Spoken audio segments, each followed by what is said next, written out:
बिस्मिल्लाहिर्रहमानिर्रहीम, अस्सलाम वालेकुम। भरपूर कोशिशें हो रही हैं कि जहांगीर तरीन को ही अहम तरीन बनाया जाए, यानी उस ग्रुप को अहम तरीन बनाया जाए, लेकिन अभी बहुत सी रुकावटें नज़र आ रही हैं। भरपूर कोशिश हो रही है कि इस ग्रुप को मजबूत किया जाए, लेकिन हो नहीं पा रहा। बहुत से लोग शामिल हो रहे हैं, इसमें कोई शक नहीं, और तहरीक इंसाफ छोड़ने वालों का सबसे अहम और बेहतरीन ठिकाना इस वक्त जहांगीर तरीन ग्रुप नज़र आ रहा है, और वो अपनी एक बड़ी पार्टी अनाउंस करने की कोशिशों में है। अब अगले चंद दिन बड़े अहम बताए जा रहे हैं कि जो ही ये 100 का फिगर पूरा हो जाता है, या कम से कम खैबर पख्तूनख्वा से कुछ तो नजर आए, क्योंकि अभी तक खैबर पख्तूनख्वा से कोई अहम शख्सियत नजर नहीं आ सकी थी, कोई मानी खेज, कोई इतनी बड़ा भौचाल नहीं आ सकता खैबर पख्तूनख्वा में। पंजाब में तो हम देख रहे हैं लोग छोड़ छोड़ कर जा रहे हैं, कुछ बड़े नाम हमें सामने आए वैसे ओवरऑल देखा जाए खैबर पख्तूनख्वा के अलावा, जिनमें फवाद चौधरी हमने देखा, इसी तरह असद उमर को देखा, और दीगर बहुत से लोग। लेकिन मसला आ रहा था खैबर पख्तूनख्वा में। अब जितना जोर नजर आ रहा था जहांगीर तरीन ग्रुप का इलेक्टेबल्स का, अभी ये तो देखना ना कि इलेक्शंस में क्या होता है, वो तो अलग बात है, वोट ले पाते हैं या नहीं ले पाते, लेकिन अभी एक धड़ा तो बनाना जिसकी एक मजबूती नजर आए, या कुछ नजर तो आए कि ये इलेक्टेबल्स और ये जनाब मशहूर लोग हैं। तो उसके लिए अब आखिरकार ये नजर आया कि जी किसी ना किसी तरह चलें। तहरीक इंसाफ छोड़ने वालों में साबिक वजीर आला खैबर पख्तूनख्वा, साबिक वज़ीर दिफा परवेज़ खटक तो नज़र आए, उनके साथ असद कैसर साबिक स्पीकर कौमी असम्बली तो नज़र आए, अगरचे उस प्रेस कॉन्फ्रेंस के हवाले से भी बहुत अजीब व गरीब बातें हो रही हैं कि इतनी मुख्तसर सी की और किस तरह से वो चले गए। एक दिन पहले तक असद कैसर के बेटे कह रहे थे कि वो कहीं नहीं जा रहे, इसी तरह बार बार ये बात हो रही थी कि परवेज़ खटक साहब भी कहीं नहीं जाएंगे, लेकिन उन्होंने ये कह दिया परवेज़ खटक साहब ने, असद कैसर ने तो बात ही नहीं की कि जी मैं पार्टी की ओहदे की से सुबकदोश यानी सदर खैबर पख्तूनख्वा के लिहाज से मैं छोड़ रहा हूँ, लेकिन यानी पार्टी में तो उन्होंने कहा ना सियासत छोड़ने का कहा, सिर्फ ओहदा छोड़ने का उन्होंने कहा।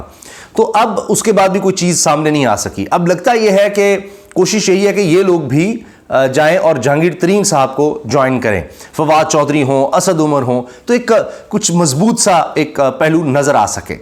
अब एक तरफ तो ये हो रहा है, लेकिन शाह महमूद कुरैशी साहब की अभी तक समझ नहीं आ रही। बहुत से लोग बात तो कर रहे हैं, लेकिन मुख्तलिफ बातें हो रही हैं। कुछ कह रहे हैं कि जी वो इंतज़ार कर रहे हैं, अगर ख्वाजा आसिफ की बात करें, वज़ीर दिफा, मौजूदा वज़ीर दिफा की, वो कह रहे हैं कि वो जो ही उनको ऑल्टरनेट मिलेगा, या यूँ कह लें कि जी माइनस इमरान खान जब हो जाएगा तो फिर वो अनाउंस करेंगे कि अच्छा जी मैं भी आ रहा हूँ, तो फिर वो भी सामने आएंगे। लेकिन शाह महमूद कुरैशी साहब और जहांगीर तरीन, ये मैं आपको बता दूँ कि ये एक म्यान में दो तलवारों वाली बात होगी, ये भी एक बहुत बड़ा मसला है। ये अब देखना यह है कि किस तरह से ये हल होता है। और अगर बात करें कुछ लोगों को छोड़कर, यानी जो लोग छोड़कर गए हैं उन लोगों की, ज़ाहिर है आपने देखा कि फवाद चौधरी भी उसमें नज़र आए, उसमें साबिक गवर्नर सिंध भी नज़र आए हमें, इमरान इस्माइल, और महमूद मौलवी का वैसे मैं उसका दूं कि इनको कोई ज़्यादा जानता भी नहीं था, इनको तहरीक इंसाफ की टिकट मिली और फिर ये जनाब इलेक्शन वहाँ से जीते, और उसके बाद जो सबसे पहले लोग छोड़कर गए हैं उनमें ये शामिल थे। अब महमूद मौलवी साहब जो हैं उनके इंटरव्यूज़ भी नज़र आ रहे हैं, उनकी बातें भी नज़र आ रही हैं। वो शाह महमूद कुरैशी साहब के हवाले से कह रहे हैं, नहीं अब एक दो दिन बड़े अहम हैं, उसमें पता लगेगा कि क्या होता है, कितनी ये मजबूत पार्टी नज़र आ सकती है। लेकिन अभी ये सिर्फ इलेक्टेबल्स पर है, हम ये नहीं कह सकते इनका कोई वोट बैंक उस तरह से है कि ये कोई पार्टी बाकायदा बनती है। ये तो एक ऐसे है कि बस हर कोई कहीं इधर उधर पकड़ा, कोई ख़ास कोई वजूद उसका नहीं, कोई रूट्स उस तरह से नहीं हम कह सकते कि पार्टी के है। एक पार्टी होती है कि लोग ऐसे शामिल हो रहे हैं, उनके को हम जल्द से देख रहे हैं, कुछ इस तरह से देख रहे हैं। ये तो जो छोड़ कर आ रहा है कोई कहीं से वो सारे साथ शामिल हो रहे हैं। कोई अभी मैनिफेस्टो की समझ नहीं आ रही, कोई इनका मंशूर होगा, ये क्या होगा, ये पार्टी क्या है, किस तरह की सोच की है, मकसद क्या है, कुछ पता नहीं, अभी डायरेक्शन कोई नहीं पता, अभी बस जाते जाओ। अब इसी में जनाब महमूद मौलवी साहब ने तो ये बात की है कि जी एक दो दिन तक ये मामलात इनके वाज़े हो जाएंगे कि क्या होने जा रहा है, किस तरफ जा रहे हैं शाह महमूद कुरैशी साहब। अब इसको बहुत मानी खेज लिया जा रहा है कि जी महमूद मौलवी जो हैं उन्होंने कह दिया है कि जी मुलाकात बड़ी अच्छी रही शाह महमूद कुरैशी से, अगरचे शाह महमूद कुरैशी की बेटी भी कह रही हैं कि नहीं वो कहीं नहीं जा रहे। मगर ये बातें अभी हम परवेज़ खटक, असद कैसर और दीगर बहुत से लोगों के बारे में सुन रहे थे। अली जैदी ने तो गोली तक का कह दिया, जी मेरे सर में गोली मार दें लेकिन नहीं जाऊंगा, तो उसके चंद दिन बाद वो भी चले गए। बहुत से लोग कह रहे हैं जी वो जो कारकुन हैं वो इनसे ज़्यादा बेहतर रहे हैं, ख़वातीन का हम देख रहे हैं, वो ये कह रही हैं कि जी हमें इतने दिन हो गए जेलों में, ये लोग कुछ दिन गुजार ही नहीं सके। अब जनाब तहरीक इंसाफ के साबिक रहनुमा महमूद मौलवी ने दावा किया है कि शाह महमूद कुरैशी से जेल में मुलाकात खुश आइन थी, इसका नतीजा 2 दिन में सामने आ जाएगा। शाहज़ेब खानज़ादा के शोबे उन्होंने बात की है और कहा है कि जी फवाद चौधरी इमरान इस्माइल के हमरा जेल में शाह महमूद कुरैशी से मुलाकात की, मुलाकात खुश आइंद थी और इसका नतीजा 2 दिन में सामने आ जाएगा। महमूद मौलवी ने कहा कि आम इंतखाबात अक्टूबर में होते नजर आ रहे हैं। 9 मई के बाद सूरत हाल बदल गई है। इस वक्त तहरीक इंसाफ का साइड में होना मसले का हल नहीं। इन्होंने मजीद कहा कि शरीफ भी नाअहल हुए थे और बेनज़ीर भुट्टो ने भी पार्टी अमीन फ़हीम के हवाले की थी, यानी उसके बाद भी मामला चले हैं तो कोई बात नहीं, इमरान खान माइनस की बात कर रहे हैं। अच्छा, अब इसमें बात यह है कि अगर तो ये बात जो जिस तरह मैं अगर इसका तज्जिया करूं तो शायद वो ये लग रहा है कि जी जो ही जहांगीर तरीन पार्टी अनाउंस करेंगे तो उसके बाद यानी शाह महमूद कुरैशी भी सामने आ सकते हैं कि जो ही वो पार्टी अनाउंस करेंगे, जी देखिए इतनी बड़ी पार्टी हो गई है, ये लोग आ गए हैं, परवेज़ खटक भी आ गए हैं, असद कैसर भी आ गए हैं या आ रहे हैं, तो ये देखें कि वहाँ का महाज इनको दे दिया जाएगा। जनूबी पंजाब या चलें कुछ हद तक सेंट्रल पंजाब जो है वो देखेंगे यानी ये जहांगीर तरीन साहब, और फिर एक दफ़ा क्या जहांगीर तरीन मानेंगे कि वो पीछे होकर, और ये जो भी अगर पार्टी एक वजूद पाती है उस तरह का और इसमें अगर इसको पुश मिलता है तो फिर शाह महमूद कुरैशी, जिनको पहले भी कहा जा रहा है कि जी वज़ारत उज़्मा के लिए कहा गया है कि आपको वज़ीर-ए-आज़म बना देते हैं, तो वो फिर मानते हैं, तो उसके लिए जहांगीर तरीन को पीछे होना पड़ेगा। तो ये अब बड़े एक गुंजलक से मामलात हैं और इसमें पार्टी के आपस में भी इख्तलाफात, वो ज़रदारी सब अलग लगे हुए हैं, नून लीग अलग लगी हुई है। नून लीग को ये समझ आ रही है कि जी हमारे साथ ही ना हैंड हो जाए और आगे जो कारकर्दगी है वो ज़रदारी सब नून लीग पर डालने की कोशिश करेंगे। तो ये मामलात बहुत से चल रहे हैं। अच्छा, मंजूर वसान साहब ने दिलचस्प तबसरा किया जी उस्मान बुज़दार पर। ये भी सियासत ही छोड़ चुके हैं, मुख्तलिफ़ किस्म के लोग हैं, कुछ सियासत छोड़ रहे हैं, कुछ तहरीक इंसाफ को छोड़ रहे हैं, कुछ जनाब यानी जब आप सियासत छोड़ रहे हैं फिर तहरीक इंसाफ को भी छोड़ रहे हैं, लेकिन कुछ कह रहे हैं जी हम सिर्फ तहरीक इंसाफ को छोड़ रहे हैं और सियासत से अभी ब्रेक ले रहे हैं, इस तरह की बात फवाद चौधरी टाइप, और फिर वो साथ ही सामने आ जाते हैं बिल्कुल ही दूसरे ग्रुप में जो सिर्फ ज्वाइन कर रहे हैं।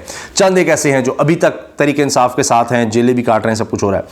अच्छा, मंजूर वसान का उस्मान बुज़दार के सियासत छोड़ने से मुतल्लिक दिलचस्प बयान। वो कहते हैं जी मुझे उस्मान बुज़दार की सियासत छोड़ने पर दुख हुआ। दुख तो यह है कि बुज़दार ने तो कभी सियासत की ही नहीं, तो अलहदगी किसने इख्तियार की। तो अब ये इस तरह के जुमले जनाब कसे जा रहे हैं, मगर इसमें का आवाम के लिहाज से मैं आपको बता दूं कि उनके लिए एक और बुरी खबर आ गई कि 50% गैस की कीमतों में इजाफे का कह दिया गया है। 50%। आप सोचिए, अब इसका असर हर चीज़ पर पड़ेगा, मज़ीद महंगाई। अच्छा, परवेज़ इलाही साहब की गिरफ्तारी होती है, उनकी रिहाई होती है, फिर साथ ही गिरफ्तारी हो जाती है। तो ये भी अब देखना है कि ये परवेज़ इलाही साहब कब तक ये बर्दाश्त करेंगे और फिर उसके बाद वो कब प्रेस कॉन्फ्रेंस करते हैं और क्या वो भी तरीन ग्रुप में जाते हैं या चौधरी शुजात साहब की तरफ आते हैं, वो भी एक अलग मसले बने हुए हैं, कौन किसकी तरफ जाएगा। तो राना सनाउल्लाह साहब कह रहे हैं जी परवेज़ इलाही पर केस तहरीक इंसाफ से अलहदगी वाला नहीं है, यानी कह रहे हैं बाकियों पर तो चलें उस तरह के हैं कि जो छोड़ेगा तो उसको माफ़ी है और वो आ जाए, कोई भी पार्टी ज्वाइन कर ले। तो अब परवेज़ इलाही साहब का वो कह रहे हैं कि जी उनका केस ये नहीं है। इसी तरह अब नैब एक्टिव हो गया है जनाब साबिक डिप्टी स्पीकर कौमी असम्बली के ख़िलाफ़ भी, और अब वो मामला भी चल रहा है कासिम सूरी के ख़िलाफ़ भी। तो मौलाना फजल रहमान को शिकस्त देने वाले MNA ने भी PTI छोड़ दी, तो बहुत से लोग छोड़ रहे हैं। तो अब कभी ये हो रही थी बात कि नहीं तरीन ग्रुप अलग होगा और तहरीक इंसाफ का ये एक ग्रुप अलग बनेगा, लेकिन अब लग रहा है कि नहीं, एक ज़ोरदार कोई मामला चाहिए तो सारे तरीन ग्रुप में शामिल हों या जो भी वो नई पार्टी अनाउंस करें तो उसमें हो जाए। अब इतना आसान लग नहीं रहा। और फिर ये कि जी या तो ये हो कि वो ये कहेंगे जो भी छोड़ कर जा रहे हैं कि जी हमें जीत की गारंटी चाहिए, वरना क्या फ़ायदा आपको ज्वाइन करें, वरना हम किसी और पार्टी में चले जाएं या हम तहरीक इंसाफ में रह के हार जाते। तो ये भी एक मामला है, तो इसलिए सारों को गारंटी चाहिए जीत की। अब जनाब ये साबिक MNA हैं शेख याकूब, और इन्होंने जनाब बैरून मुल्क से अपने वीडियो पैगाम में कहा है कि जी मैं रखता था वाबस्तगी तहरीक इंसाफ से, लेकिन अब मैं छोड़ रहा हूँ। और ये मौलाना फजल रहमान को शिकस्त देकर DI खान से मौलाना फजल रहमान से इलेक्शन जीते थे, उनको शिकस्त देकर, और कौमी असम्बली के रुकन मुंतखब हुए थे। तो ये लोग जा तो रहे हैं, लेकिन क्या ये वोट हासिल कर सकेंगे, ये अभी बहुत बड़ा इम्तिहान है, बहुत बड़ा इम्तिहान है। छोड़कर जाना एक और बात है। इसी में जनाब वज़ीर-ए-आज़म नवाज़ शरीफ जो बड़े बुझे बुझे से लग रहे हैं, कोई उनके चेहरे पे खुशी नहीं, कोई ये कि जी तहरीक इंसाफ टूट रही है, लोग छोड़कर जा रहे हैं, कोई इत्मीनान, कोई खुशी नहीं। बस जी अच्छा वक्त आ जाए जी, कुछ देखें जी क्या होगा 2000, वो उसी को याद करें, उनका रोना ही नहीं ख़त्म हो रहा 2017 का। पाकिस्तान बड़ा अच्छा था, दुआ है उसी डगर पर चले जाएँ, 2017 में जहाँ थे हम 2017 में वापस चले जाएँ। कोई उसमें कोई रौनक उनके चेहरे पर, कोई खुशी कि जनाब टूट गई जमात, अब जनाब हमारी हुकूमत है, भाई की हुकूमत है, अब मेरे वापसी के आसार हैं, पता नहीं जब तक आ जाएंगे तब पता नहीं वो चाह क्या रहे हैं मज़ीद, कुछ उनकी समझ नहीं आ रही। तो ये जनाब इस वक्त सूरत हाल है, ये इस वक्त मसाइल हैं। बहरहाल आप देख लेते हैं कि ये जो 2 दिन की बात की जा रही है, बड़ा सरप्राइज़ आने वाला है, पार्टी अनाउंस होने वाली है, शामुद कुरैशी भी आ जाएंगे, परवेज़ खटक, असद कैसर सब आ जाएंगे, 2 दिन और हैं। तो ये भी बात हो रही है कि जी चलें जितना अरसा लगना है लग जाए, लेकिन कितने अरसे तक ये चलता रहेगा सिलसिला, कौन कौन आ जाएगा, कौन कौन रह जाएगा, एक तवील सिलसिला भी नज़र आ रहा है और लोगों को छोड़ने का। लेकिन ये 2 दिन और देख लेते हैं। पहले तो अब से कुछ दिन पहले का था कि जी तरीन साहब की पार्टी अनाउंस हो जाएगी, मगर अभी तक मुशावरत चल रही है, या गिनती पूरी नहीं हो रही, या मामलात सेटल नहीं हो रहे, कि अभी तक ही नहीं हो सका।